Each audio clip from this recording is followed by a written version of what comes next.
Assalamualaikum warahmatullahi wabarakatuh. Perkenalkan nama saya Auliza Gita Hairunisa dengan NIM 192231100. Saya akan mempresentasikan terkait analisis kualitas diet menggunakan metode indeks gizi seimbang dan healthy eating index. Metode IGS merupakan metode yang digunakan untuk mengevaluasi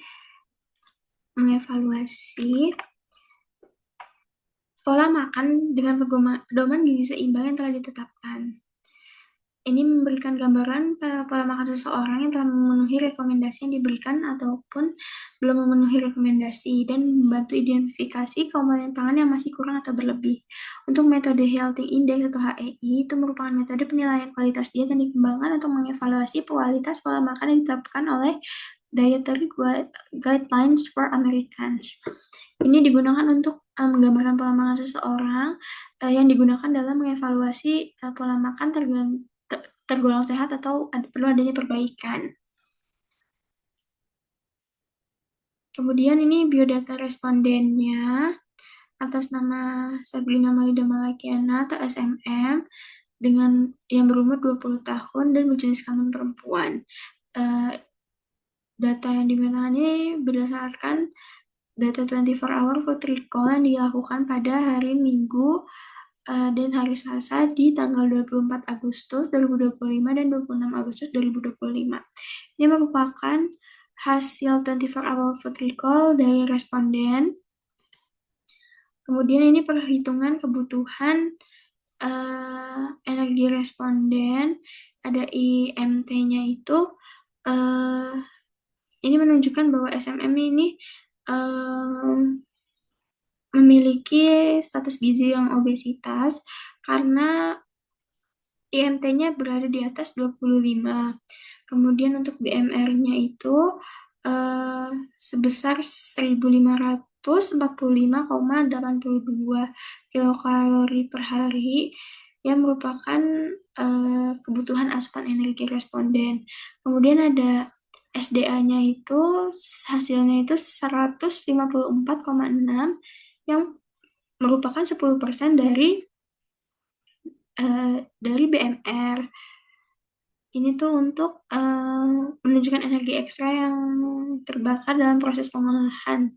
Kemudian energi aktivitas fisiknya itu ada 2636 untuk menggambarkan kebutuhan energi yang dibutuhkan responden dalam menjalankan aktivitas sehari-hari secara normal. Kemudian ini perhitungan kandungan gizi melalui metode IGS. Kemudian ini ada skor dari IGS-nya itu sendiri. Penilaian skornya ini dinilai berdasarkan kelompok pangan, masing-masing kelompok pangan. Rentang skornya itu ada 0, 5, dan 10 yang diberikan berdasarkan jumlah porsi yang dikonsumsi responden.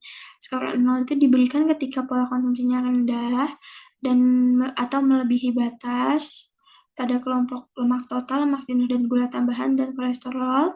Kemudian skor 5 diberikan saat asupan makanan berada pada batas rentang yang tergolong baik meskipun belum maksimal. Skor 10 itu diberikan saat asupan makanan sesuai dengan standar dan seimbang. Kemudian ini ada perhitungan skor asupan kualitas dietnya. Ini total skor yang didapatkan itu 27,5 yang menandakan kualitas pola makan ini belum standar, belum masuk ke standar ideal. Kemudian ada daftar bahan makanan komponen IGS. Ini tuh pola makan untuk IGS. Ini tuh berisikan bahan makanan yang dikonsumsi oleh responden pada data 24 hour food recall itu sendiri.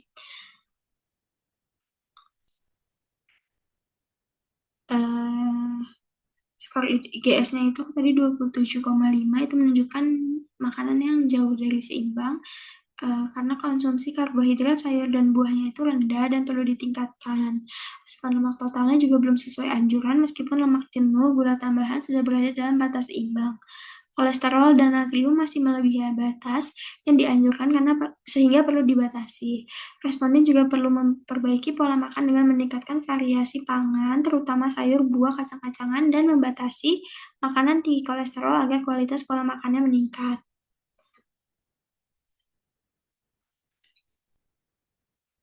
Kemudian selanjutnya ada ini perhitungan kandungan gizi melalui metode HEI atau Healthy Eating Index, yang datanya juga berdasarkan 24 Hour Food Recall pada hari yang sama.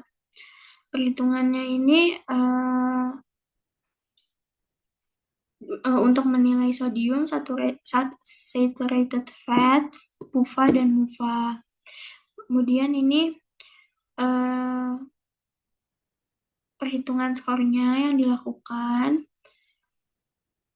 ada kategori adekuasi dan moderation. Itu diperoleh jika makanan seperti buah, sayur, kacang-kacangan, whole grain, berry, dan sumber protein lainnya semakin banyak. Standar batasan jumlah konsumsi maksimum dan minimumnya itu dicantumkan untuk menentukan skor yang diperoleh dari rentang 0 sampai 5 atau 0 sampai 10. Sementara pada skor kategori moderation itu semakin tinggi skor yang diperoleh jika konsumsi lebih rendah. Penggunaan batasan jumlah konsumsi maksimum minimum itu penggunaannya sama seperti kategori adekuasi. Ini merupakan perhitungan skor yang dilakukan. Ini skor HEI-nya responden itu 14,16 yang tergolong sangat rendah dan menunjukkan pola makan yang belum sehat.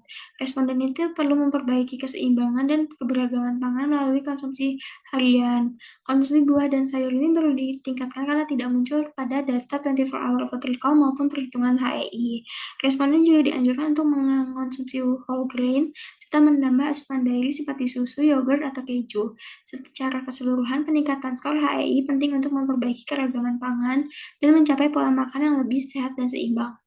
Kelebihannya ini dari metode HEI dan IGS itu, ini yang IGS itu kelebihannya dapat menilai kualitas diet secara menyeluruh, bukan hanya energi atau zat gizi. Kemudian dapat digunakan untuk mengukur keseimbangan antar kelompok pangan. Terus mudah diterapkan karena menggunakan metode 24 Hour Food Recall. Lalu relevan untuk masyarakat Indonesia karena berbasis pedoman gizi seimbang. Kekurangannya itu sangat bergantung pada ingatan responden karena rentan bias. Ketepatan skor juga dapat berkurang jika responden salah mengingat porsi atau jenis makanan. Kemudian tidak menilai perilaku makan seperti kebiasaan ngemil atau pola makan jangka panjang. Selanjutnya ini ada kelebihan dan kekurangan dari HEI. Kelebihannya itu menilai kualitas diet secara keseluruhan, bukan hanya energi atau zat gizi tertentu.